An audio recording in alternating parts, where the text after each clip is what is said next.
This episode is presented to you in the form of an audiobook.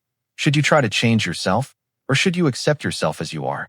This is a question that can linger in your mind for years because neither choice ever feels completely right. The difficulty lies in the fact that both options seem to come with a cost. Accepting yourself might feel like giving up or settling for less than your potential. Trying to change yourself can feel like admitting you're not good enough as you are. When both choices carry such weight, it's no surprise that many people feel stuck. Take your career as an example. If you're unhappy with your current path, do you push yourself to switch roles or even industries? Or do you accept that this might be the kind of work that suits you best? In relationships, if friction arises, do you try to adjust your communication patterns? Or do you accept that some conflicts are just part of the dynamic? Even personal habits can create this tension. If your sleep schedule is inconsistent, do you force yourself into a strict routine, or do you honor your body's natural rhythm? The real challenge is that most people don't have a clear method for making this decision. They often act based on what feels urgent in the moment. Feeling exhausted from trying? They lean toward acceptance, saying, "This is just who I am," because change seems too hard. Feeling frustrated with life? They lean toward change, making ambitious plans to transform themselves because their current situation feels unsatisfying. The problem is that this back and forth can continue for years, often without real improvement, because the focus remains on deciding what to change and what to accept about yourself. Here, I want to break this question into a logical framework.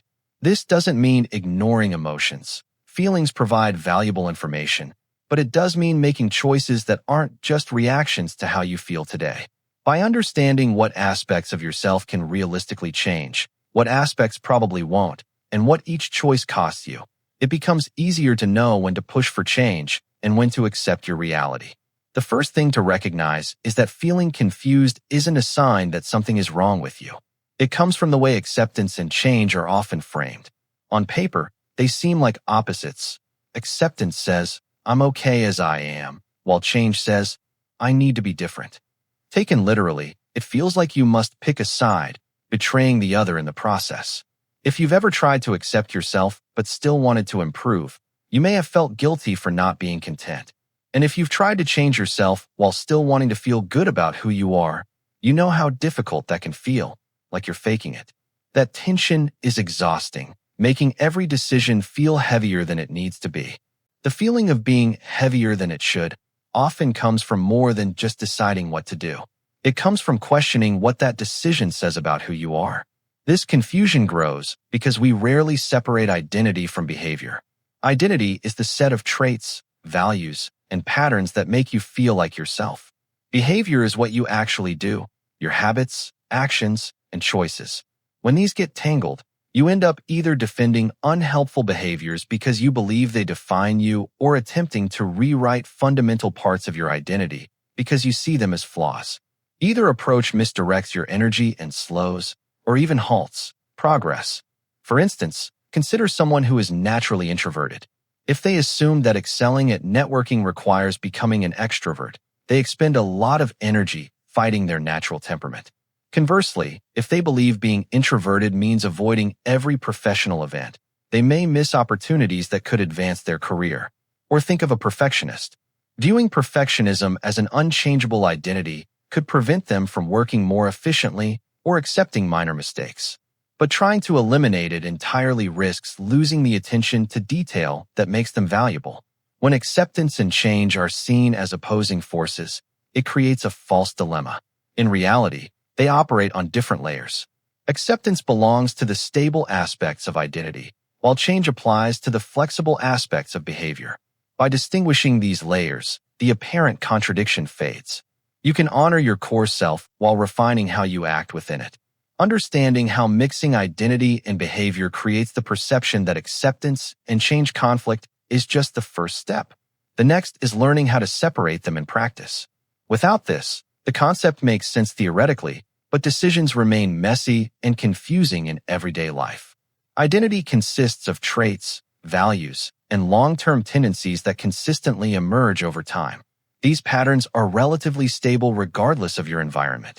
Perhaps you have a specific level of social energy, a characteristic way of thinking, or a strong preference for routine. These aspects evolve slowly and rarely transform overnight. Forcing them often leads to frustration. Behavior, on the other hand, is flexible.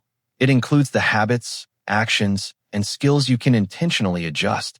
How you conduct a meeting, how often you exercise, or whether you initiate conversations. Behavior is shaped by identity, but is not identical to it. You can maintain your core temperament while still developing new habits that expand your capabilities. The common mistake people make is treating every behavior as part of their identity or believing that every aspect of their identity should be changed. For instance, if you defend a habit like procrastination by telling yourself, "That's just how I work," you're locking yourself into a pattern that could improve with practice. Conversely, if you try to force a natural energy rhythm to fit an idealized schedule, you set yourself up for a long, frustrating struggle. Here's a practical way to differentiate between the two. Ask yourself, has this trait or pattern been consistent throughout most of my life, across different situations, even when I tried to change it? If yes, it's likely part of your identity. Another question, has this improved before when I made a focused effort, or does it respond clearly to changes in routine or skill building? If yes, it's probably a behavior. For example, someone might notice they always need time alone after intense social interaction. That's an identity trait. But they may also find that participating in group discussions improves when they prepare talking points. That's a behavior. You can accept the first without trying to change it and deliberately work on the second to make life easier. The clearer you see this distinction, the less pressure there is to completely reinvent yourself to make progress. Think in two tracks. Protect the stable, valuable parts of your identity and adjust behaviors that hinder your goals. Once you can distinguish identity from behavior, you still need to decide where to invest your effort. Just because something can be changed doesn't mean it's worth changing. Time, energy, and attention are limited. Every project comes with an opportunity cost. Choosing one focus means not working on something else. A useful framework for this is the cost test, which asks 3 questions. How long will it realistically take to see meaningful change? How much ongoing energy will it require to make and maintain that change? Will the payoff be worth the cost, not just in theory, but for my life right now? For example, if you're uncomfortable speaking in front of groups, could you change that? Yes, most people can improve with practice. But if your job rarely requires public speaking and your goals don't depend on it, the payoff is low, while the cost, months of practice and stress, is high. In that case, it may be better to accept that public speaking isn't a priority and focus your energy elsewhere. On the other hand, if you tend to let tasks pile up until they become urgent, that's a behavior with high payoff. Changing it can reduce stress, increase control, and improve results. With the right structure, you can start seeing improvement within weeks. Here, the cost is low and the payoff is high, so investing effort makes sense. The cost test also applies in relationships. If your partner processes emotions in a fundamentally different way and you've seen over years that it rarely changes, you may need to accept that difference.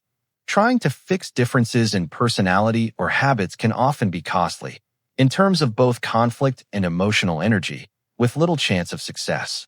However, if your partner occasionally forgets small commitments, and you've noticed improvement with reminders or shared calendars, that's something worth working on together. It's a behavior that can change with modest effort and clear benefits. By consistently applying the cost test, you stop making decisions based purely on mood or frustration. You no longer rush into change because you're impatient, nor retreat into acceptance because you're exhausted. Instead, you evaluate the investment the way you would with anything meaningful. Over time, this approach helps prevent burnout from chasing unrealistic changes and avoids regret from ignoring changes that were possible. Once you understand what should be accepted and what can be changed, and how to decide where to put your effort, the real advantage comes from running both strategies simultaneously. Acceptance isn't a task you finish before moving on. Change isn't a single project that ends before you return to your routine. They work best as parallel processes that complement each other. Acceptance provides stability. It removes the constant background tension over traits or patterns that won't change. For instance, if you accept that you need more recovery time after demanding workdays, you stop resenting it and start planning around it. This stability frees mental energy. You're not expending effort wishing things were different, and you can relax without guilt. Change, on the other hand, gives direction. It channels your energy into deliberate adjustments that improve daily life. If you accept your natural introversion, you can still refine specific behaviors to make social interactions smoother.